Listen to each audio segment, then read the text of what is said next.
You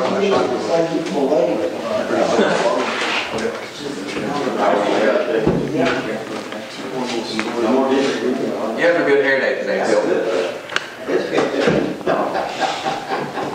Got the vibe. What do you get at this shot? Yeah, some of us are blessed with gray hair.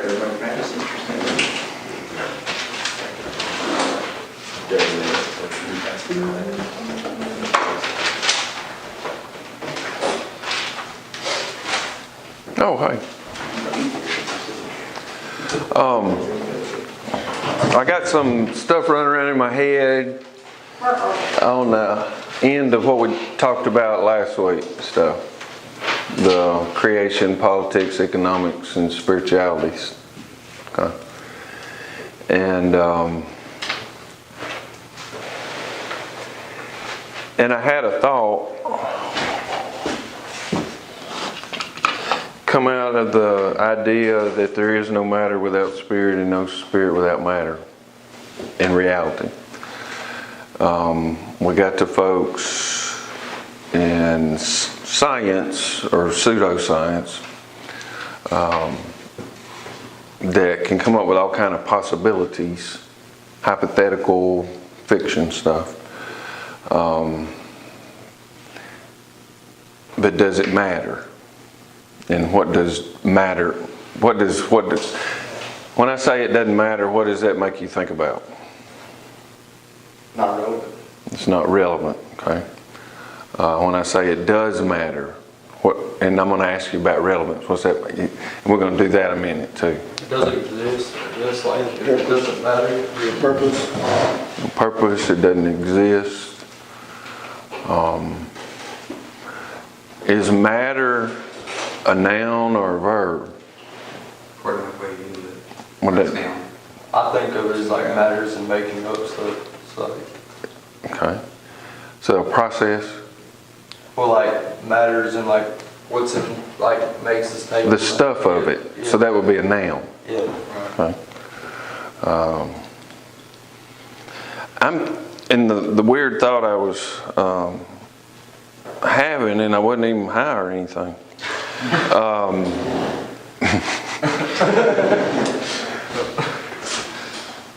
Was matter is a verb in terms of matter. Does it matter? Does it? I don't even know how to explain it.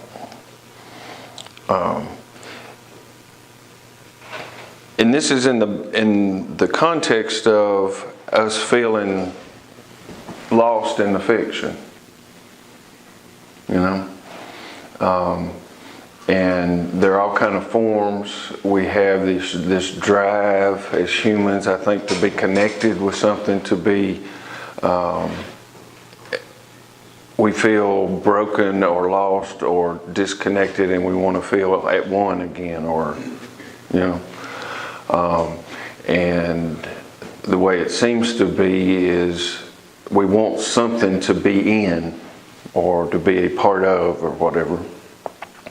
And we spend years and years and years, like you were talking about your brother. You have these ideals, or if I can just get a job, if I can just do this, if I whatever, I can get some status, I can get some pieces of paper on the wall. And now he's got to the end of that process. He has all those things, but it doesn't matter. It's empty, it's null, it's void, it was just an ideal. Somehow, I mean, he gave life to that belief and gave his life energy and all the things he did in order to achieve that stuff, but in the end it didn't matter. He still felt, because I think, and I don't know if he would use these words, but it's almost like if we can, there's some process underneath that, and I don't even know that we consciously really understand it, but if I can just do this, then I will matter. I will be whole. Do you understand what I mean by it matters? It comes into being, it's connected, it's real. because I think a lot of times we use the idea of this doesn't matter and that doesn't matter in just a purely intellectual sense. There's sometimes when you'll hear somebody say something, or if I say something in here and you're like, yeah, it's like it matters. It incarnates matter. It becomes a living thing.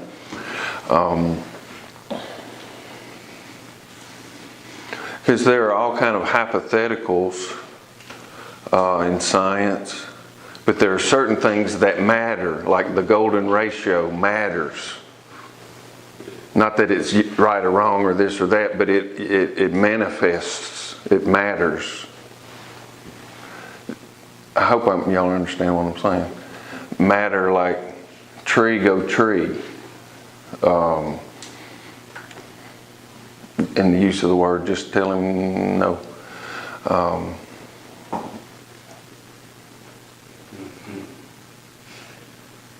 There you go. He figured it out. Okay.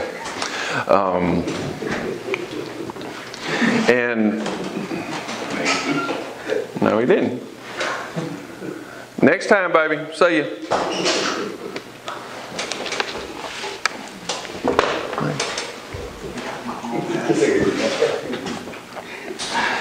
And in my use and feeling about that word, my next thought was to go back to the creation story where things mattered.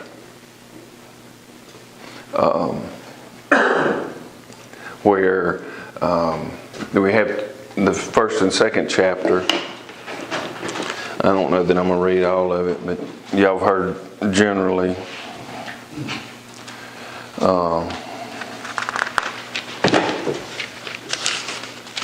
When we think about the Word became flesh, it mattered.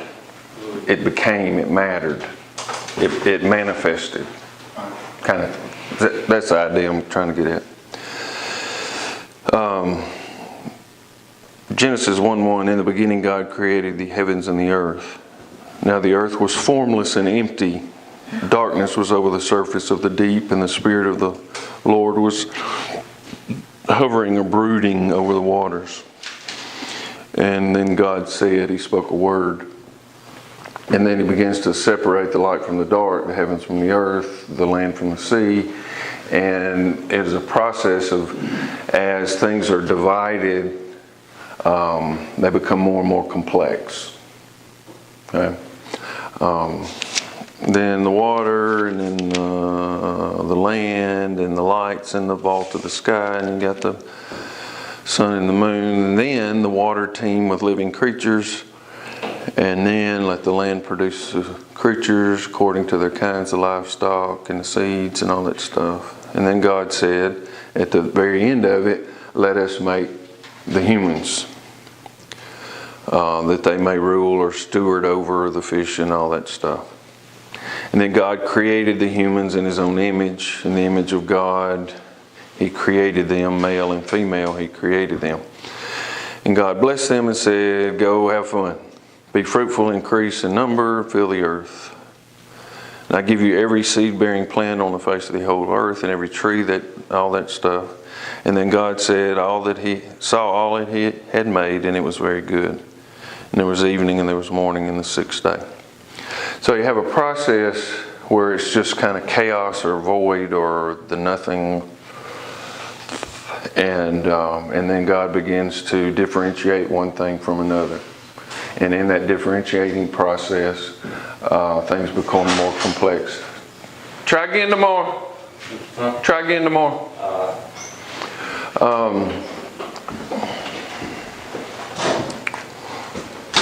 And things become more and more complex with the culmination of the creation of the humans. Okay? Now, I don't want to bother nobody, but in chapter 2 of Genesis, there's a different order of creation. Okay? And then in chapter 2 it begins, thus the heavens and the earth were completed in all their vast array.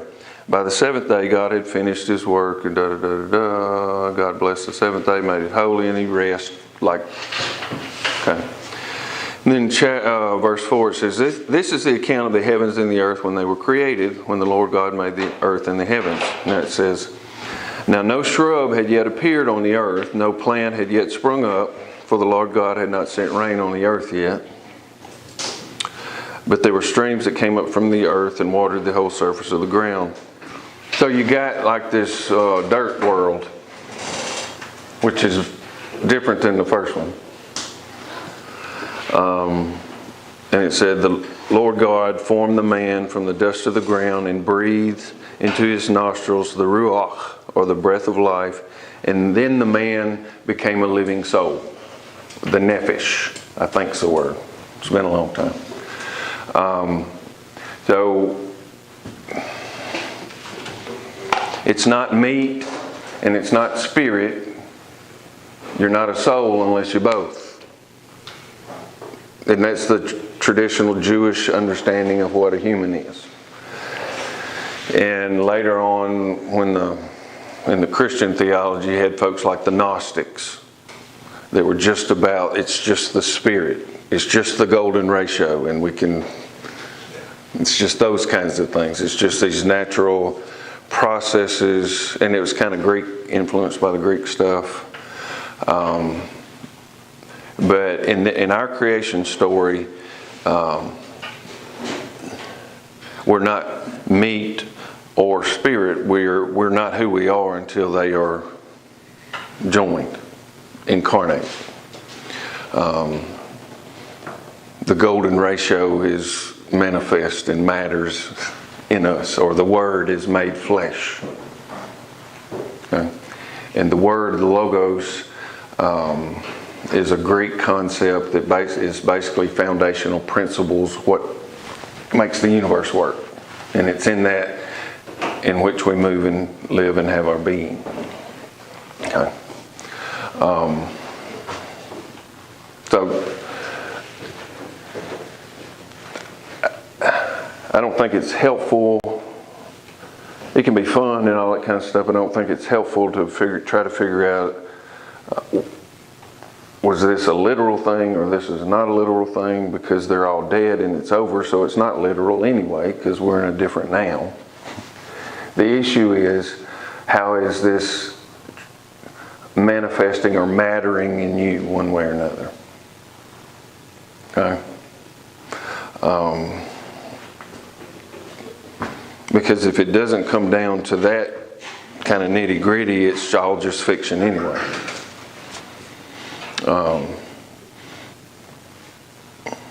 I remember as a kid trying to get all the stories straight about Adam and Eve and the cavemen and Santa Claus and Jesus and the Arabian Nights, and because they all existed in this kind of nebulous thing I called history, or whatever I called it. And was, because when you find out the Easter Bunny ain't real, then everything cascades. And it's similar with this. Did y'all know there were two different orders of creation in the Bible? So it can't be literal, or one of them's wrong. Okay. And again, I'm not trying to freak you out or nothing, because it doesn't. The issue is the point, It doesn't matter. There you go. Exactly. It doesn't matter. It can be a distraction or whatever. There are two different points to these stories. One is about kind of the process, the differentiation process, where you go from the oceanic, we call it nothing, but it's nothing is whatever. We go from that to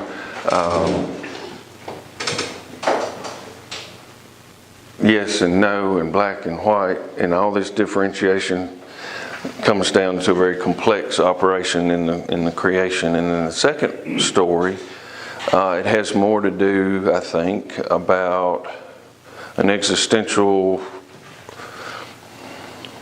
how are we related, how are we in that, it's intimacy stuff, because the story goes on to say that there was not a sense of self-consciousness in terms of the shame and Because their description of that is that God would come hang out with them every day, and they were at one with nature, they were at one with themselves, they were at one with God, or at least in unity, or whatever word would work there.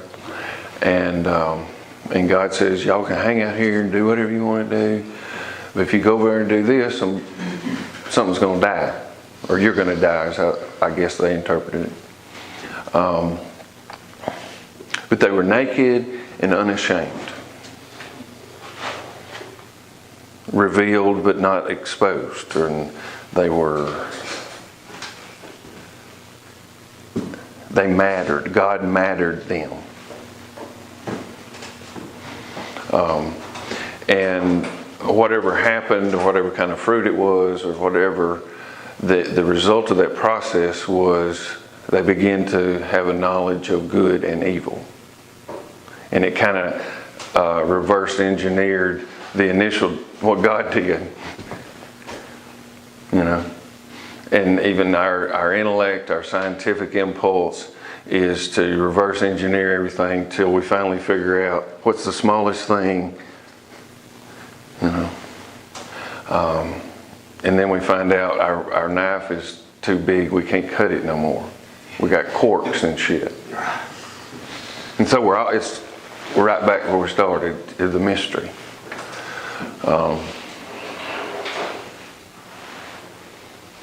Because things only get complicated when we start taking them apart. If you look at a flower and it's blowing in the breeze and you're just smelling it and looking at it, it's fairly simple. It's only when you start cutting it up and getting to the parts and the parts and the parts and the parts and the parts and the parts and the parts, it gets complex, you know. And as soon as you cut it, it's not the thing it was. It's a dead thing. You know, it'll fade over time, but it was dead.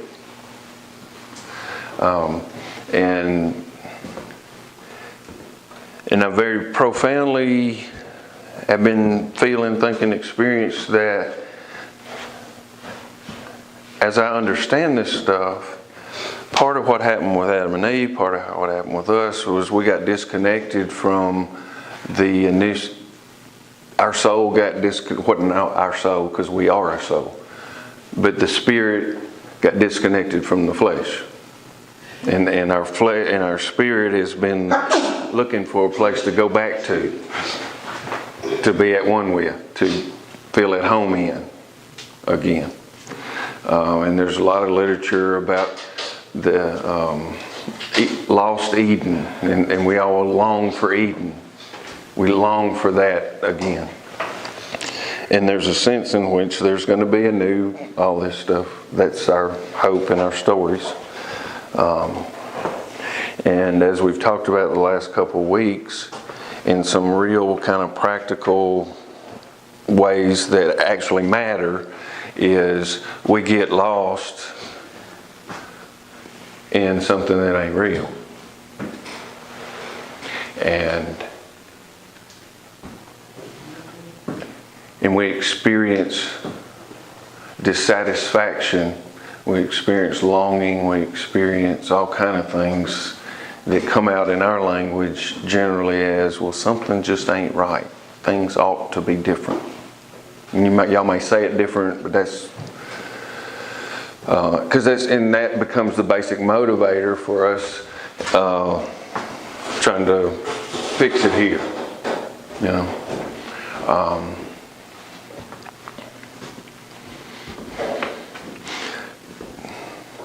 And you see a pattern where the human beings in mass are looking for a God-like something to bring that together for them.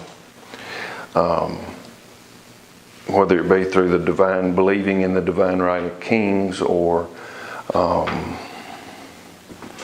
the making of idols. I mean, wasn't in the Old Testament, don't make graven images, you know,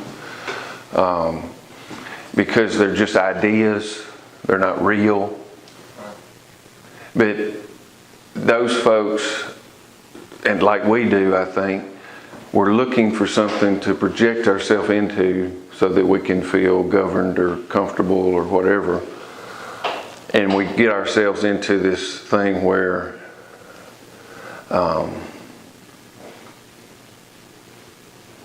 we end up blaming, or we cast the blame onto the thing we made. Whether it be a golden calf or some woman or some drug or some whatever. I think right now that's the Antichrist spirit in my mind. Where I believe stand under the authority of the idea that I am not I may say that God made me, but I don't live it. I may say that God loves me, but I don't love it, accept it, experience it. And I think that in a very real way, in a very practical way, that we have become separated from the creature part. From the natural part. I don't mean creature is in bad, but the created part. We're not in touch with our connection with acorns or worms, we're all part of all of that. Our current culture right now, nature is, you're either whacked out hippie person, where nature is the God, which is another idol, so to speak, just the other side of it, or we are, I would say a lot of folks are scared of nature. Nature's, they talk about natural. Used to be organic food was just food. We have unnatural food. And the weird thing is to go out of your way not to eat unnatural food. It's somehow weird and more expensive to eat natural food.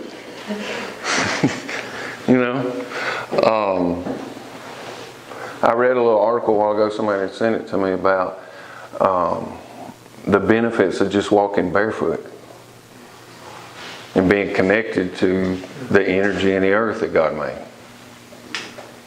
That we live in a culture that has all this, because it's all electricity or whatever word it is, but these things, all this electrical stuff is negative on us somehow. Do y'all learn that in chiropractic school? Yeah, very much so. It's real. That's not spooky or whatever. That's the way God made things. It blows a lot of people's minds. We learn a lot about that in our philosophy classes, and also in our chemistry, and then most people don't. That's the principle of chiropractic is getting it back to the way it's supposed to be, kind of the thing. power that made the body, or the energy that made the body, has the power to heal the body. No outside forces are needed. It's already present in earth and nature and everything. It's already present. We don't need anything else. We're becoming our own God and trying to believe that we can fix it. Yes. There's nothing to be fixed. And that's a very, you can make that statement very well in the Christian tradition. Yeah. Because remember, Caesar and them made all them people that used to use herbs and stuff, they called them witches. In our pharmaceutical industry are the real sorcerers now. That's what sorcery is about, is cooking up,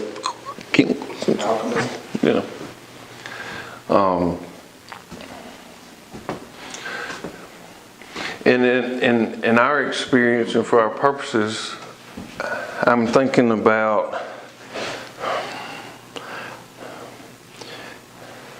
how we get fooled into thinking that our thinking is us.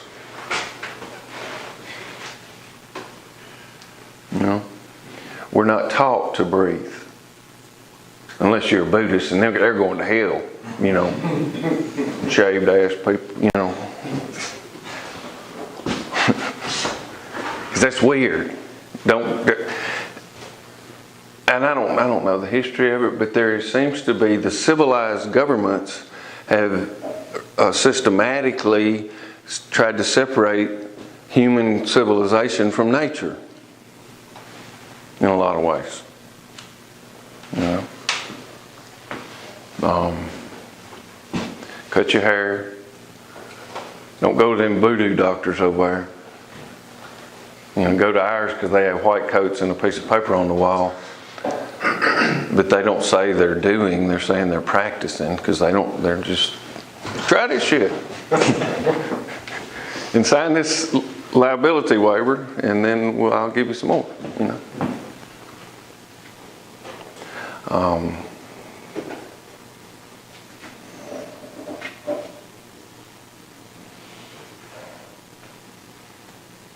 The initial story was that God mattered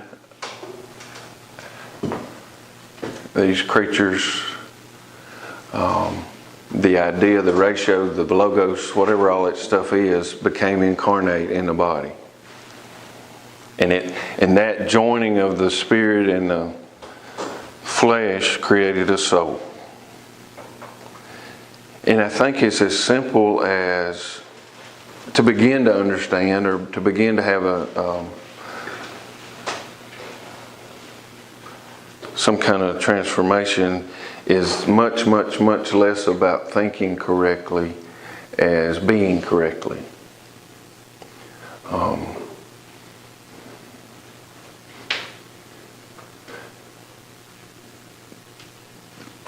A literal translation of the Holy Spirit is the Holy Breath. You know, I'm not going to put on an orange robe or anything. And those two thought processes between the Eastern and Western, they have different little ideas and they're not supposed to ever come together. Yet, a lot of the stuff Jesus said was kind of akin to some of that. Don't be anxious for anything. The kingdom of heaven is not out there. You know, we're one. Be one. Me and the Father one. Y'all be one. We're one. And the world system generally focuses on differences, on the differentiation, as opposed to the oneness. And once the black folks, or it's whatever culture it is, I guess they had the Irish would go, well, at least I ain't Scottish, you know. And the British shit on both of them, you know. And it's the same functioning of just the context of culture changes.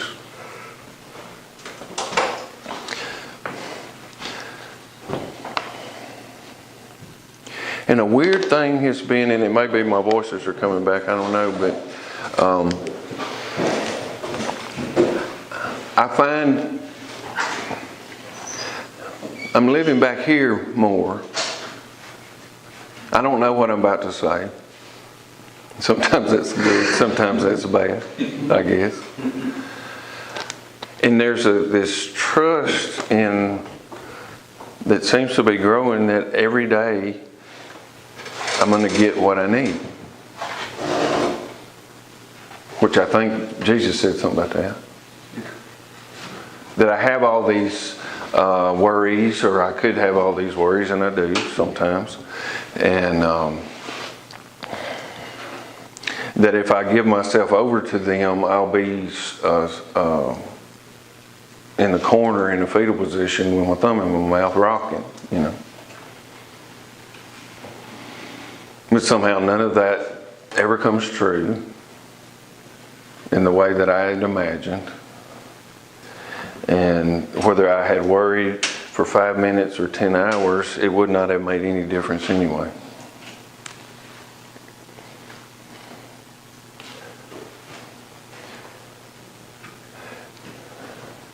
There is, did I bring that book?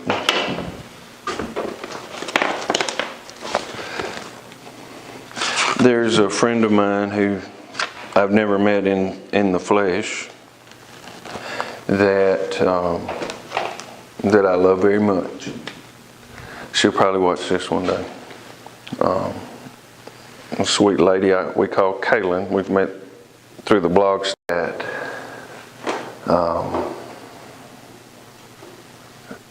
is struggling with some of this stuff.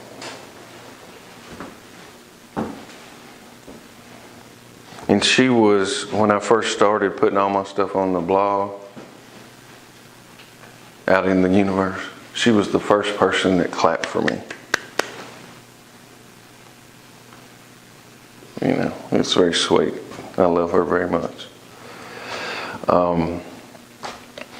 And I know she gets pissed off at me sometimes because she was having some worries about some stuff and trying to figure all this stuff out. Yeah. Do I believe in God? Do I not believe in God? And I don't think what I said.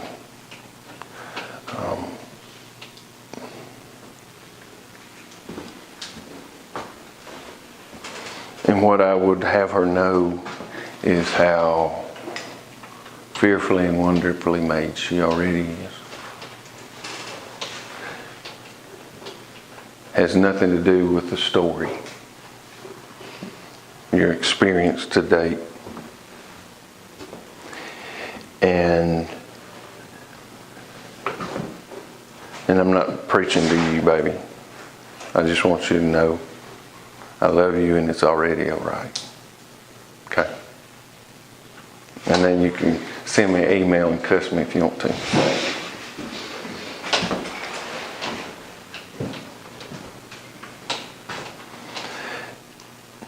Because it's when we begin trying to figure stuff out, and what made this, and what made this, and what made this, a lot like we did with the flower a while ago in our minds. It becomes all complicated.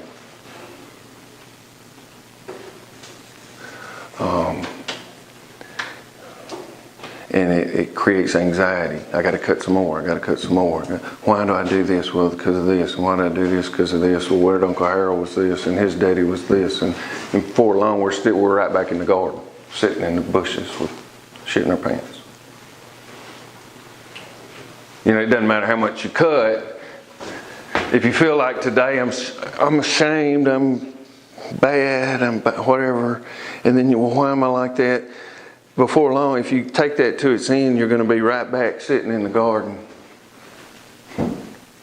disconnected from God and yourself and other people and creation.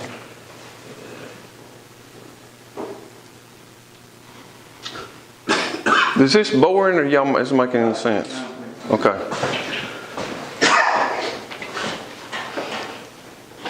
And we also have been talking the last few weeks about how sometimes we try to work real hard when work is the curse. You know?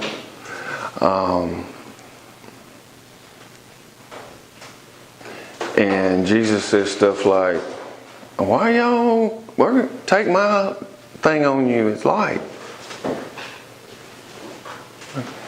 You remember, baby, what are you doing? Reading? Where you at in your head right now?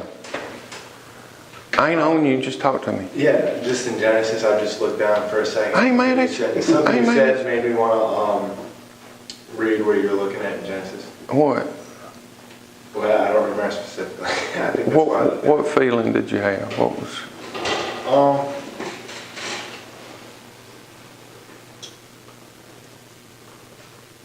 I guess it was about the curse and working.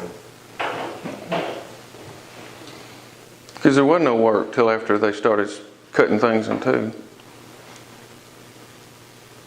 It didn't mean they don't do something, you know, but not a sense of work as in labor or in childbirth is labor.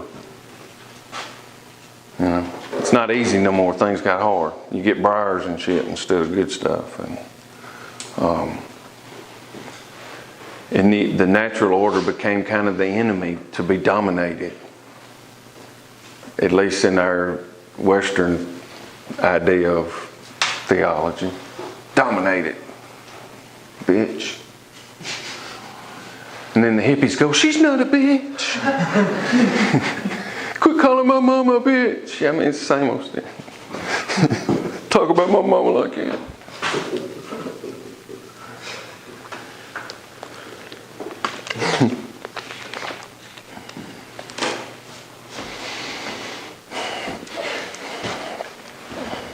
The idea of grace. What does that mean? What is grace? Don't say church words. Try to... Unconditional love, I guess. Forgiveness. Justification, is that a church word? Free gift. Something unmerited? Because we didn't do anything to... Deserve. It's not a transaction. Tolerance.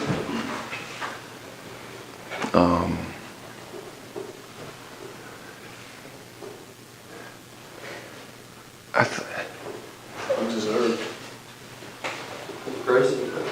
It's like tolerant. What is tolerant? So I guess how I see it. Paul talks about grace a lot. After he figured out that he was depraved.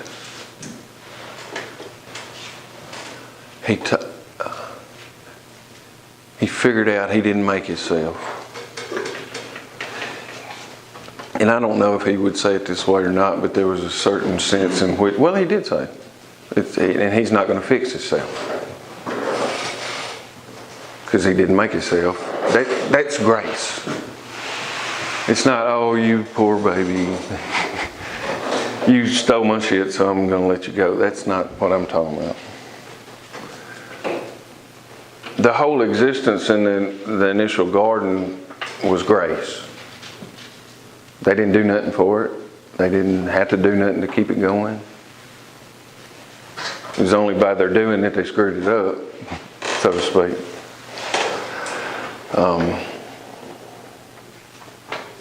Because a week or two ago, whenever it was, when you got just totally out of your head, you wasn't even thinking about getting out of your head, you were experiencing grace. It's not, we call it unmerited favor. I've heard it described that way or whatever. As though, well, God likes me now or something. It's deeper than that kind of idea. You were just there. You were existing. You wasn't in your head. I think I said you reincarnated yourself. I don't mean that in a Buddhist sense or Hindu sense. I mean you got back to the initial creation. The spirit inhabited your flesh and you became a soul again, so to speak. Does that make sense? Oh, yeah. And there was no striving. There was nothing to do. You know. And just think about this for yourself. I'm not trying to put you on the spot, but you know that's possible. You did it without even doing anything. You undid things and it happened. That's grace. You quit trying and it happened. And you know that's so, but in the last 2 weeks, how much time have you spent being there? And just observe that in yourself. Because this is not a quest or a test or anything. Yeah, and I have been. Mm-hmm. Mm-hmm. And how often, where is heroin guy gone? Did he graduate? Okay, good. Last week he was arguing with me that he's a heroin addict, remember? I'm a heroin addict. And then you got distracted by the grace from all the striving I'm doing. Don't distract me from my striving. And it's backwards. And it's not one or the other. It's both. God didn't just say, y'all be a spirit and float around in the garden. He said, go do some shit. Plant some stuff and take your four-wheeler and go up yonder, whatever you want to do.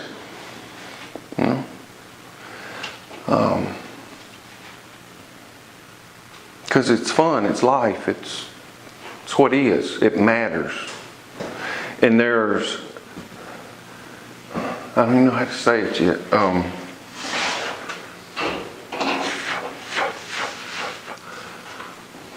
There's a you and there's a me that I think we need to matter. We have to be connected with how God created us in a natural sense. You did that a while ago or the other day, and it was just chill, cool. All the false stuff just kind of faded away. And it wasn't even real. It didn't matter. And it may be, now that I say that, what we believe we make matter and giving life to it.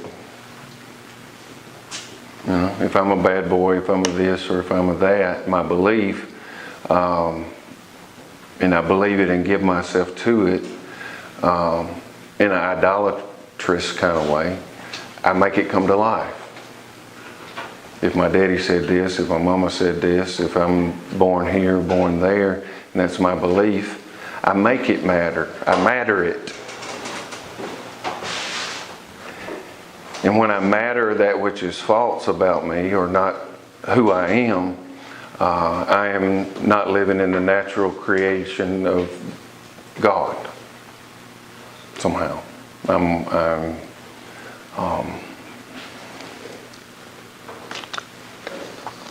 And not because I'm necessarily evil or whatever, but mainly because I'm afraid and I'm ashamed. And out of our fear and our shame comes all this stuff.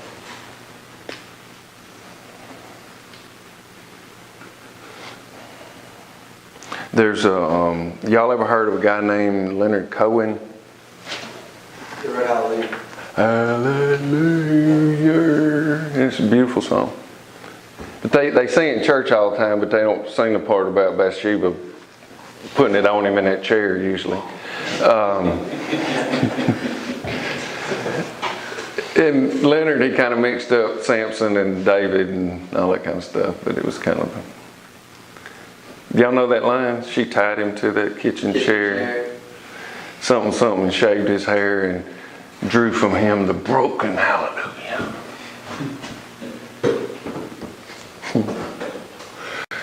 He had another song called Bird on the Wire. Y'all ever heard that? You gonna raise your hand at me, boy? You remember? Huh? You hear me? Come here. Come here. Come here. I don't know. Come here. Come here. Come here. Come here. Come here. Now relax and breathe and matter.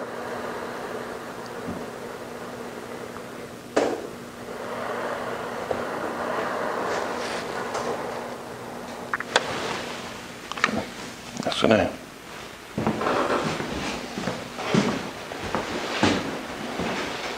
Did something change? I don't know these things. You felt it? What happened? It's just when I relax like that, breathe and relax, that's when my body kind of does, jerks around on me, you know what I'm saying? And so I try to keep it tense. Did it jerk around then? My right leg's weak. Yeah. Did it feel nice? Yeah, I mean, I'm way too self-conscious. Okay. Really blowing myself with these things. And that's what I'm talking about, baby, is you're in your head. And what I was trying to do is matter you a little bit. Okay? Where your experience was more in your belly and your chest than up here.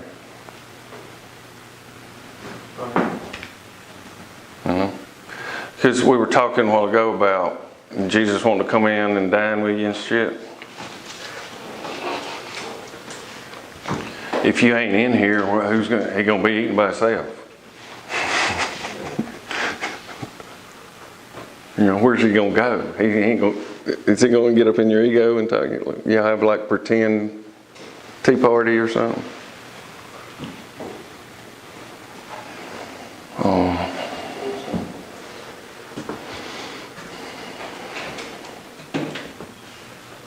Okay. It has a song called Bird on the Wire in it. There's a couple lines in it, I remember it some, but he says, like a bird on the wire, like a drunk in a midnight choir, I have in my own ways tried to be free. And a lot of Cohen's work is right on that dualism line. Broken, hallelujah. Which is really cool about King David, because King David did have a lot of because he was a broken man, but somehow the hallelujah came forth. And, but the idea of a bird on a wire, I think sometime, this is what somebody said, is they would put this pitch on wires and birds would come light on them and it would get them stuck. And trap them on the wire. And has anybody ever wanted to be close to God or whatever, and you got drunk, so it somehow made it better? Do you understand what I'm saying? And that's what he's talking about, the drunk in the midnight choir. Somehow we're wanting the sacred, but it scares the shit out of us. And it's a control thing. The bird, in my use without the pitch, the only thing that traps the bird to the wire is it's grasping to the wire. You know? So let me read this and see if it may take us somewhere. Because where is your habitation? Where are you? Where do you live? Origins unknown. Where are you from? Where are you going? Where are you from before you started to talk? You know, where did you come from? What is that about? Destiny's dull desire dances just out of reach. And that's what your brother's struggling with right now. Dull in terms of it's not clear. Amorphous, is that a word? Longing lures. And I'm lost, looking toward the next horizon. How many times our mind is, well, if I can only,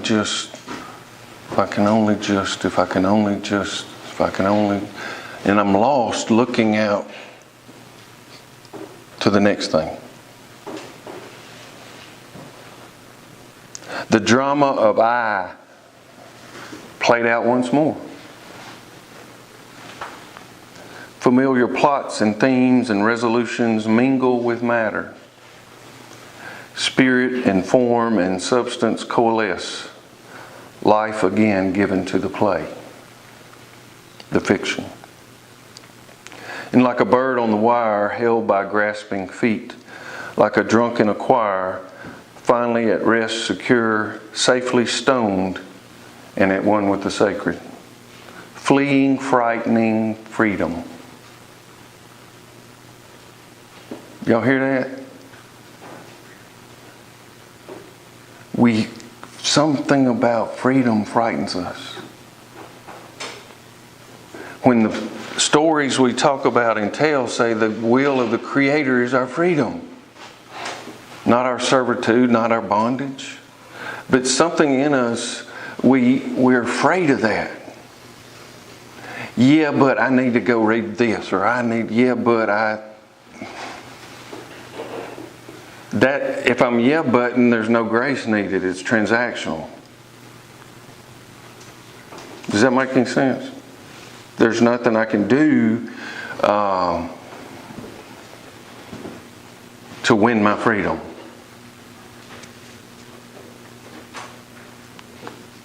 But there's some impulse in us humans that freedom is frightening, so we make different gods. To the point now, I saw this video yesterday that the RF chip stuff is getting realer and realer. There's some companies where their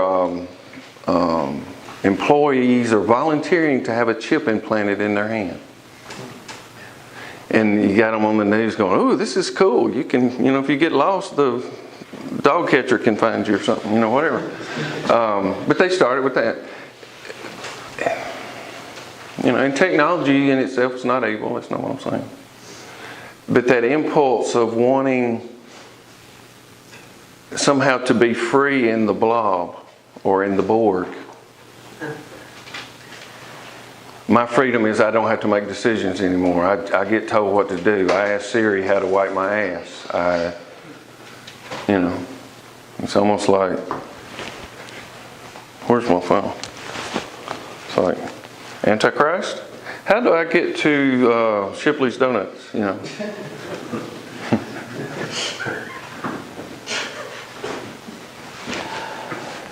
And in our dramas, remember who's the guy that wrote all those books about the end days 10, 20 years ago? Via, Jenkins. Yeah, what was the name of those books? Left Behind series. And in the drama, it's this good-looking Israeli European guy or whatever. And he's the bad guy.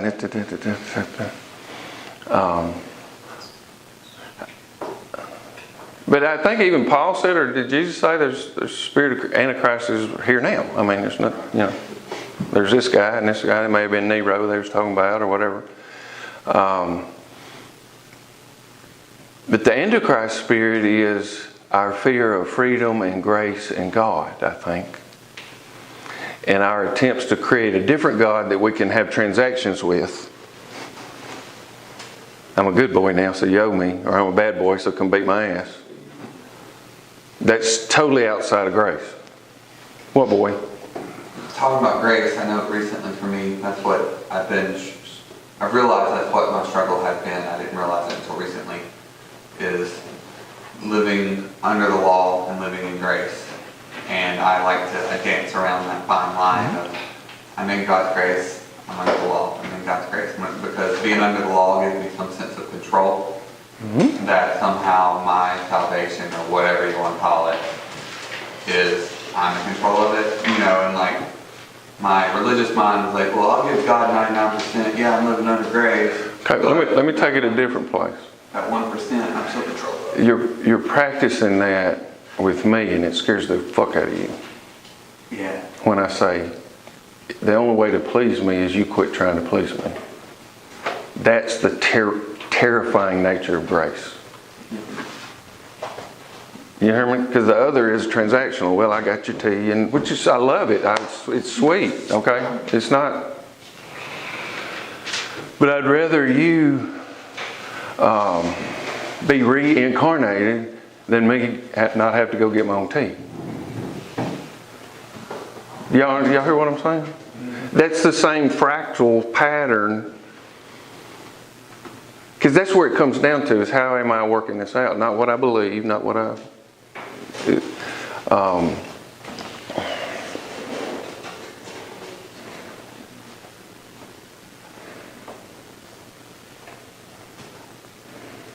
Oh, okay, keep reading. Okay. Fleeing, frightening freedom. That's where I left off. Okay. So, and then the answer to the first part is habitation is just habits. It's where I walk. That's my habitation. That's where I'm at. Origins, our origins, is the silent stillness. Is our origins, out of which all sound and motion come. Be still. And our destiny's done already. Now, if we believe the story. Longing for what is already. I am already free.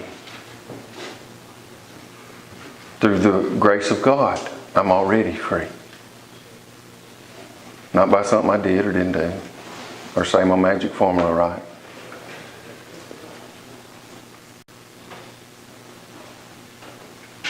When I began to remember all that I forgot before I learned to talk.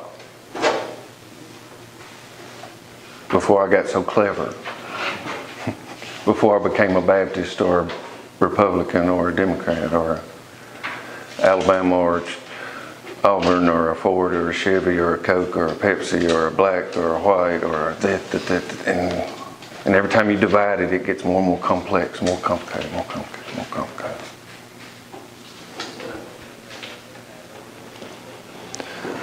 And I'm lost, lingering in the mirror. Dramas dance, dread or delight. And we move back and forth between that. Is everything we do, we do. We do this. The Hindu, Buddhist folks would talk about karma, but not in the cartoon sense. The Christian, Hebrew folks would talk about sowing and reaping more. But karma's not this sense of cosmic justice because you touched your pee-pee, so you're going to grow hair on your hand or something. Karma is your doing. It's what you're doing, even though you don't realize you're doing it, or you don't, because you think you're that. You ain't. Because in as much as we hold on to that wire, to that fiction, that is a denial of God's authority and kingship, however we want to think about it in our life. We're disconnected from God.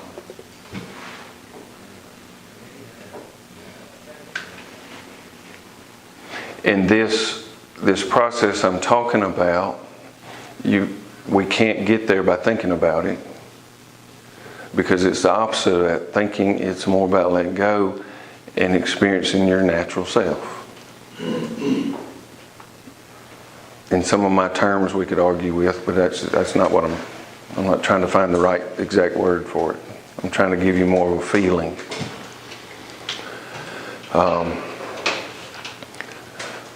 Because if we're not in touch with, if we're not spirit residing in flesh becoming a soul, then we're not who God created us to be. And I think it's important maybe for some of y'all to go walk barefoot for a while and just feel what, y'all ever been without, not being barefoot, and then you take them off when you get in the sand?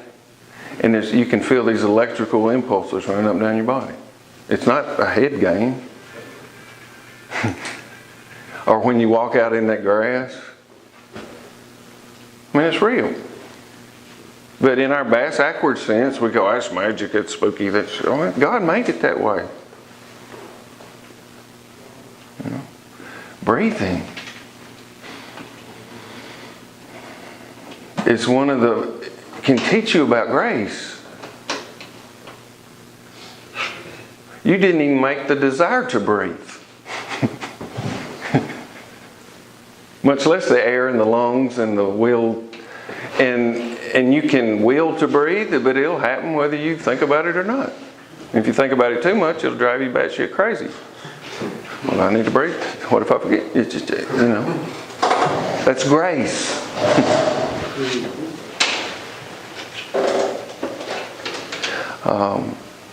And in our culture, I think part of the trap is they divide these people breathe, they're weird. These people go to church, they're weird. You know, because it's, y'all know what I'm saying? It's kind of,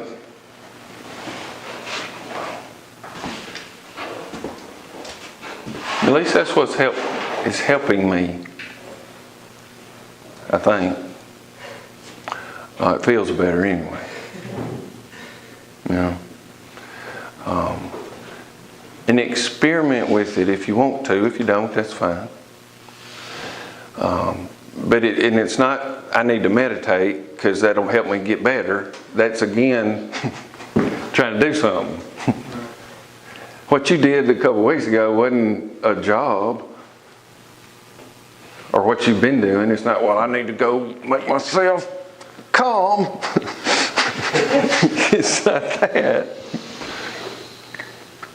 It's more like learning to float in water. You hear me, boy? Because, well, y'all ever done that? Y'all know what I'm talking about? I've never been that good at it because I'm a control freak at heart. But I've done it a little bit. But I've known people that you could just look, and they're not because they're fat, or I've known skinny people that could just lay there for 20 minutes. I do too, because I think too much. Because I think the thing is, right as you think you're about to sink, that's where it catches you. And that's where you start floating. But we get to that fear part, and then we go.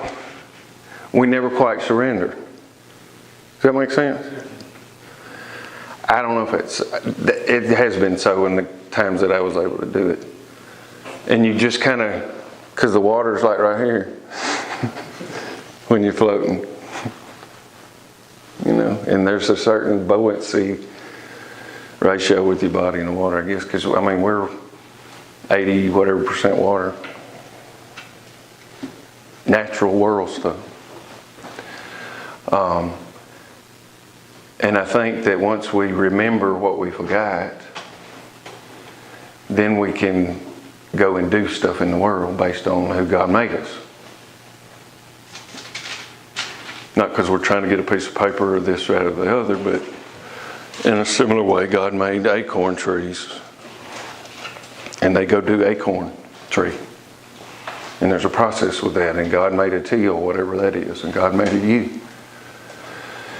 And we get disconnected from that natural creation seed thing that we are and get faked out into we live, you know, we live in a world of right angles and 360-degree circles, and none of those exist in matter. You know, they more kind of swirly. You know. Because most cities are laid out on grids in right angles.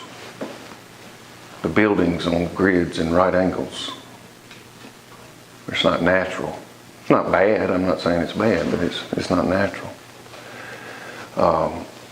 And there's really a push, and people are they're getting inch toward it. Where artificial life somehow is cooler than real life. You know? Artificial intelligence more cool than native intelligence. And that is becoming the Antichrist, I think, that is the spirit of it. Now they don't even have to make an altar, because they're moving toward artificial intelligence taking over the whole thing.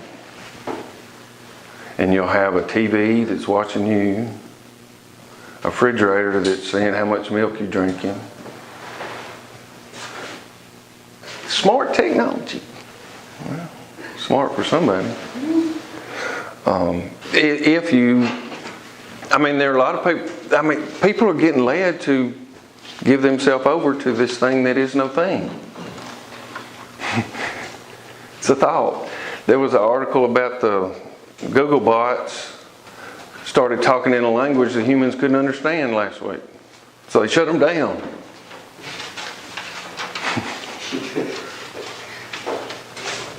I wasn't there, I don't know, but it, you know.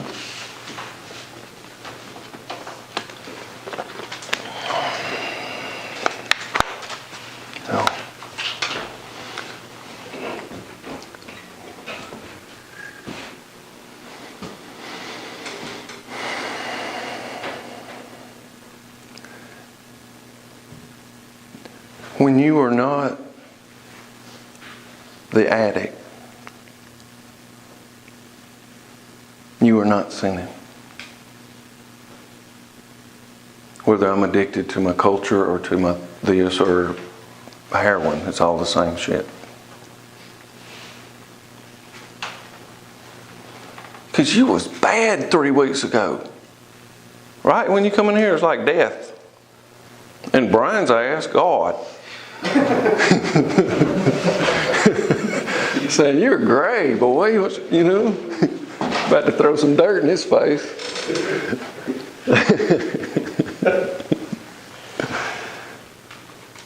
And you didn't take no special pills or climb no mountains or slay no dragons. You just sat here and quit doing shit. And you forgot to remember that you were a heroin addict and you mattered another thing. And it's not one or the other, it's both. But I think we've had enough practice, most of us, in the figuring out world. Very little practice in the natural created part of us. You know? And so I just suggest you may want to go play with that. Understand that we say we want freedom, but we're scared to death of it. Because in order to be free, we have to surrender our godhood, our control. Our control and of our creation, which is our fiction, our false self. Does that make any sense? Is that enough to worry about today? You want some more sugar? Oh, yeah, no. Okay. Bye. Thank you, baby.